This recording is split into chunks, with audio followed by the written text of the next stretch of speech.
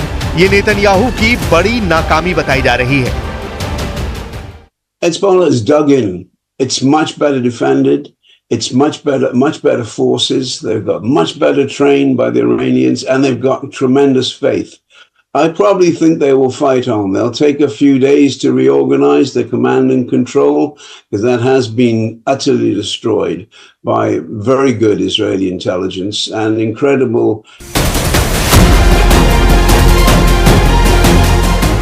Haifa में attack के बाद अब सवाल इजराइल के पूरे डिफेंस सिस्टम पर उठ रहा है, जो पहले ईरान के 1 अक्टूबर वाले मिसाइल अटैक के बाद अपना रुतबा खो चुका है। सवाल है कि क्या नेतन्याहू का पूरा एयर डिफेंस सिस्टम इस वक्त सो रहा था जब हिजबुल्लाह ने हाइफा पर ड्रोन लॉन्च किए और इजरायली सेना के बहुत ही खास ठिकाने को टारगेट बनाया। लेबनान से लॉन्च किए गए ड्रोन को काउंटर करने की जिम्मेदारी आयरन डोम पर थी। आयरन डोम की रेंज 70 किलोमीटर से ज्यादा है और हाइफा की लेबनान बॉर्डर से दूरी है 27 किलोमीटर। यानी आयरन डोम का रडार दक्षिण लेबनान के अंदर गहराई तक किसी भी ड्रोन और मिसाइल को ट्रैक कर सकता है। लेकिन 13 अक्टूबर को आयरन डोम फेल हो गया। वो हिजबुल्लाह के ड्रोन को ट्रैक नहीं कर पाया और हिजबुल्लाह के ड्रोन ने इजराइल के मिलिट्री ठिकानों पर ऐसा बारूद बरसाया कि सदमा तेल अवीव तक लगा है। כל הנפגעים פונו לבתי החולים. אנחנו עכשיו עסוקים בליצור קשר עם משפחותיהם. כל החיילים בבסיס הונחו להתקשר הביתה ולעדכן את משפחותיהם שהם בסדר. हिजबुल्लाह ने जिस जगह पर ड्रोन अटैक किया वो बिन्यामिना मिलिट्री कैंप है। बिन्यामिना मिलिट्री कैंप लेबनान की सीमा से 65 किलोमीटर दूर है। यानी हिजबुल्लाह ने 65 किलोमीटर से भी ज्यादा दूरी से एक ड्रोन अटैक किया, जो सफलतापूर्वक जाकर अपने निशाने पर लग गया। उस दौरान उत्तरी हाइफा में तैनात आयरन डोम भी उसका पता नहीं लगा पाया। तभी तो इजरायल की एयर सीमा में बिना किसी रोक टोक के ये ड्रोन बिन्यामिना मिलिट्री कैंप पहुंचता है और वहां बड़ा धमाका कर देता है।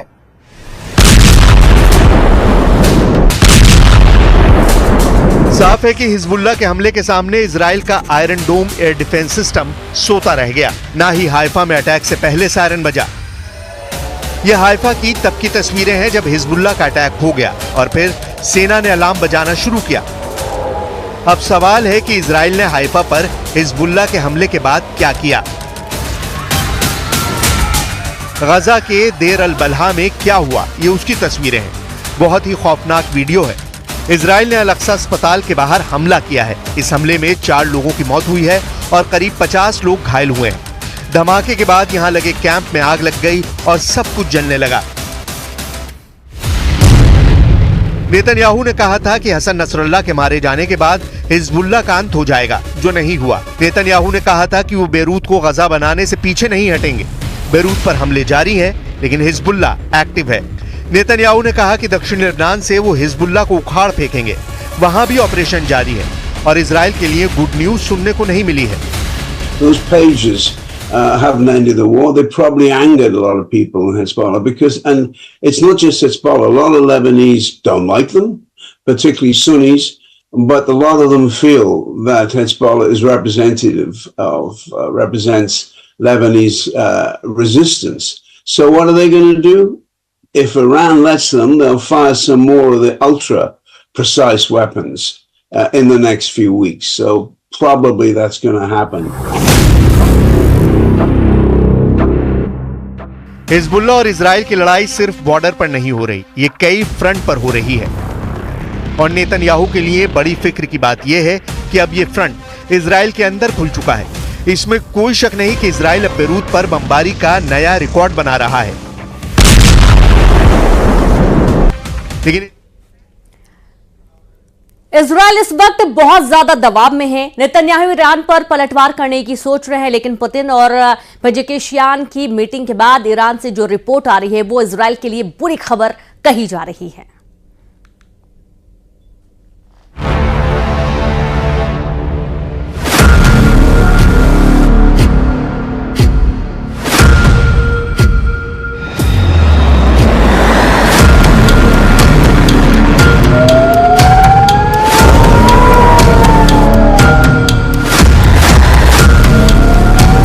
इंसानों की यहां कोई भी साथ नहीं है। यहाँ कदम कदम पर मौत है, आसमान से बरसती मौत। हिजबुल्लाह सिर्फ युद्ध में मार नहीं खा रहा, इजराइल को मार भी रहा है, तबीयत से मार रहा है। ये देखिए दूसरा रॉकेट, ये देखिए दूसरा रॉकेट, तीसरा रॉकेट, चौथा रॉकेट।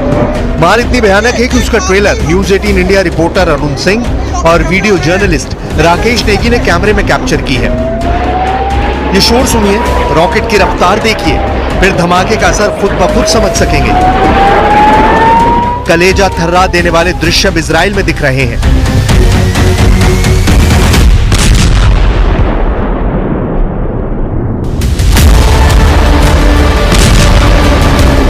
हिजबुल्लाह के हमले को नई धार मिली है।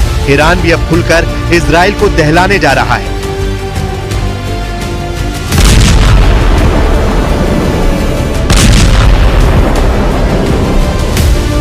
वजह, ईरान को अब एक ऑर्डर पर मिलेगा हर हथियार। खामनेई की डिमांड पर रातों रात मिलेगी हाइपरसोनिक मिसाइल।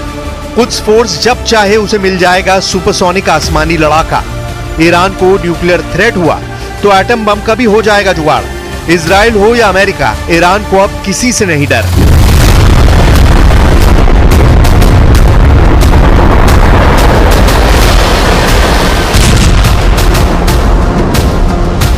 ईरान कभी भी इजराइल से नहीं डरा। ईरान ने हर बार इजराइल के हमले का जवाब दिया। ईरान ने बम के बदले मिसाइल से दहलाया, लेकिन अमेरिका के वॉर जोन में आने के बाद से ईरान की जमीन खिसक गई थी। ईरान को सुपर पावर के जंगी बेड़े डरा रहे थे। ईरान को न्यूक्लियर बमों से लोडेड फाइटर जेट से बचने का कोई रास्ता ही नहीं मिल रहा था।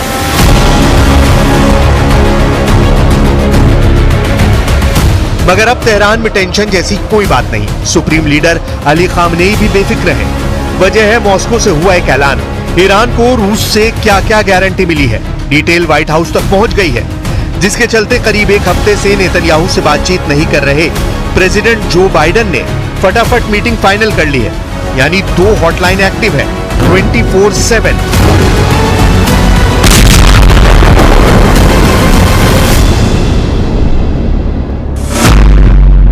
तेहरान और मॉस्को की हॉटलाइन पर इजराइल के हमले से निपटने का प्लान बन चुका है। वहीं रूस के वॉर जोन में एंट्री के बाद प्रेसिडेंट बाइडेन और नेतन्याहू नई रणनीति बना रहे हैं।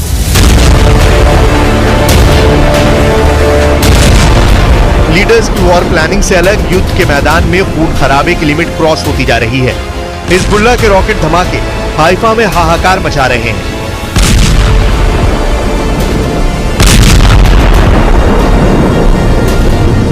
जैसे बेरूत जल रहा है, ठीक वैसे ही दृश्य इजराइल में दिखने लगे हैं। लेकिन इजराइल के बारूदी प्रहार को झेलने की हिम्मत अब हिजबुल्लाह में बची नहीं।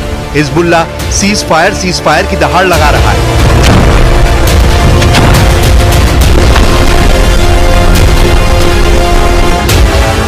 मगर इजराइल का मकसद साफ है।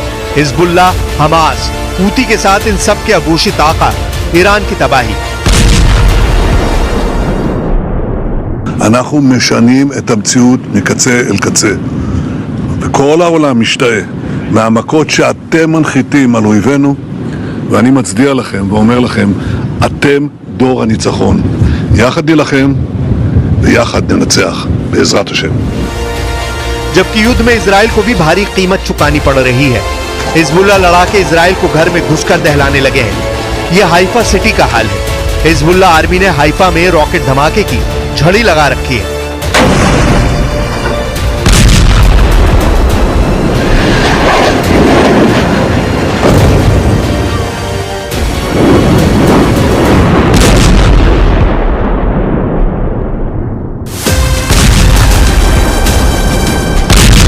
युद्ध में अचानक सब कुछ बदल सा गया है।